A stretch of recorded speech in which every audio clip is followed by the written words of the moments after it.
In this video, I'm going to show you how to charge the VYTRONIX battery that comes with your stick vacuum. So you can also buy this battery separately.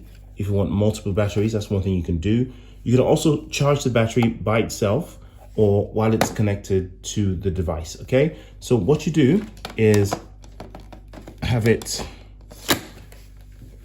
connected to the wall. This is the power supply. And then you turn it on at the wall. Okay, when it's charging, you will see the indication there, which is the benefit of having it connected to the device while you're charging it, okay? I'll just turn that off. Okay, when you're charging it by itself,